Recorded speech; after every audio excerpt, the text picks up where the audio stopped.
अस्सलाम वालेकुम, मैं हूँ फ़ायज़ा मलिक और आपको खुश आमदीद कहूँगी अनफोल्ड पाकिस्तान से।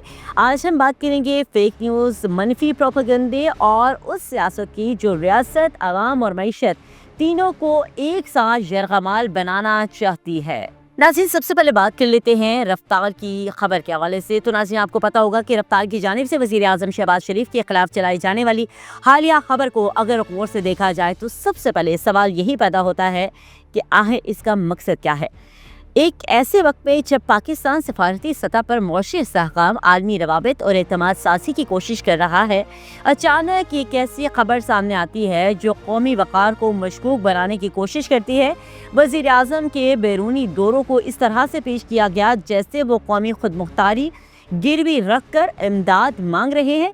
हालांकि बैनुल-अक़वामी सफारतकारी में मुआशी ताउन, मुज़ाकरात और शराकत दारी कोई जुर्म नहीं बल्कि एक मामूल का अमल है। नाज़रीन, यहाँ असल मसला बयान नहीं बल्कि बयानिया है, एक फेक बयानिया जिसका मकसद अवाम के जहन में ये बात बिठाना है कि रियासती क़यादत गैर ज़िम्मेदार है और कौमी मफादात को नुकसान पहुँचा रही है।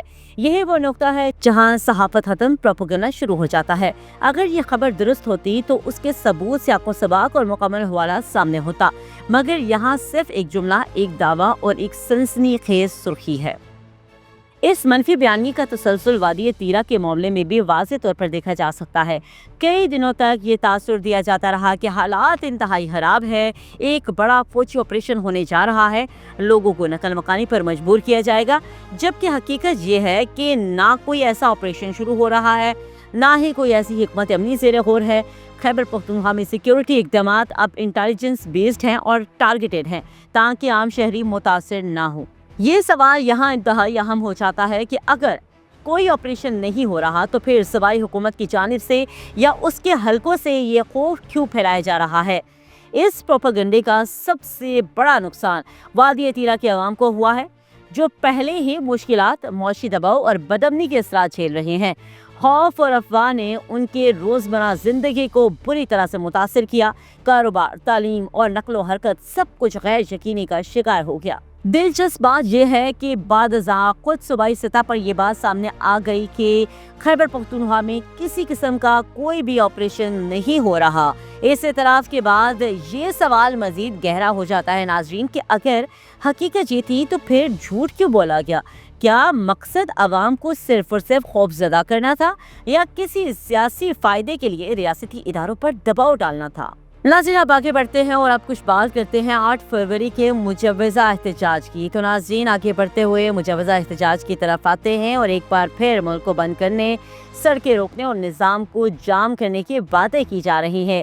दावा ये किया जा रहा है कि एहतजाज अवाम के हक़ में है, मगर तजर्बा ये बताता है कि ऐसे एहतजाजों का सबसे ज़्यादा नुकसान हमेशा आम शहरी को होता है। वो शहरी जो रोज़ाना की बुनियाद पर मेहनत मजदूरी करके घर चलाता है, जिसके बच्चों के स्कूल होते हैं, जिसका इलाज, रोज़गार और कारोबार सड़कों से जुड़ा होता है। ये एहतजाज दरअसल किसी अवामी मसले के हल के लिए नहीं किया जाता बल्कि एक फ़र्द वाहिद को जेल से बाहर निकालने की कोशिश के तौर पर सामने आ रहा है। यहाँ ये बुनियादी सवाल नज़रअंदाज किया जा रहा है कि कोई भी शख्स बगैर जुर्म के सज़ा नहीं काटता। अगर किसी को सज़ा सुनाई गई तो वो अदालती अमल के नतीजे में हुई है और उसका रास्ता सिर्फ और सिर्फ अदालत है, सड़कें बंद करना नहीं है। लेकिन यहाँ पर मामला मुख्तलिफ है। किसी भी मुजरिम को सड़कें बंद करके आज़ाद करवाना एक तहरीक है और ये भी एक हकीकत है कि माजी में ख़ास तौर पर 2016 से पहले अगर हम देखें तो हड़तालों और एहतजाजों ने मुल्क को पूरी तरह से नुकसान पहुँचाया। मौशी सरगर्मियाँ रुक गई, सरमायाकार भाग चुके, अमन अमान की सूरत हाल बिगड़ गई। बाद-अज़ां रियासती इक़दामात के ज़रिए हालात बेहतर हुए, हड़तालों का कल्चर ख़त्म हुआ और मामूलाती ज़िंदगी बहाल हुए। अब सवाल ये है नाज़रीन कि क्या एक बार फिर से मुल्क को उसी दौर में वापस धकेलने की कोशिश की जा रही है। तहरीक तहफ़्फ़ुज़ आईन पाकिस्तान के नारे के साथ शटल डाउन की बात करना एक और बड़ा तज़ाद है। आइन का तहफ़्फ़ुज़ क्या सड़कें बंद करके होता है? क्या कारोबार बंद करके, स्कूल बंद करके पूरे मुल्क को मफलूज कर देना आइन की खिदमत है? आइन तो शहरियों के हकूक़ का ज़ामिन है और जब इन्हीं शहरियों की ज़िंदगी अजीरन बना दी जाए तो फिर ये कैसा आइन, कैसा तहफ़्फ़ुज़। खैबर पख्तूनख्वा की बात की जाए तो 2013 से अब तक 13 साल गुजर चुके। सवाल ये है कि इस दौरान वहाँ क्या मिसाली तब्दीली आई? क्या अस्पतालों में सहूलियात मुमकिन हुई? क्या अस्पतालों का निज़ाम बेहतर हुआ? क्या तालीमी निज़ाम मजबूत हुआ? क्या गवर्नेंस बेहतर हुई? ज़मीनी हक़ाइक़ इसके बिल्कुल बरअक्स तस्वीर पेश करते हैं। वादी तीरा की बात करें तो मुतासिरीन के मसाइल आज भी जूंगे तू हैं, मगर उन पर बात करने के लिए कोई तैयार नहीं। फेक न्यूज़, जज्बाती बयानियों को तरजीह दी जा रही है। अब एक बार फिर एक नया प्रोपेगेंडा सामने लाया जा रहा है सेहत के मामले को सियासी रंग देकर, ताकि अवाम की तवज्जो असल मसाइल से हटाई जा सके। ना गवर्नेंस पर बात की जाए, ना तरक्की पर गुफ्तगू, ना अवामी सहूलियात का जिक्र, सिर्फ एक बयानिया, सिर्फ एक शख्सियत और सिर्फ एक मकसद। ये तमाम सूरत हाल इस बात की तरफ इशारा करती है कि मुल्क को दानिस्ता तौर पर अदम इस्तेहकाम की तरफ धकेला जा रहा है।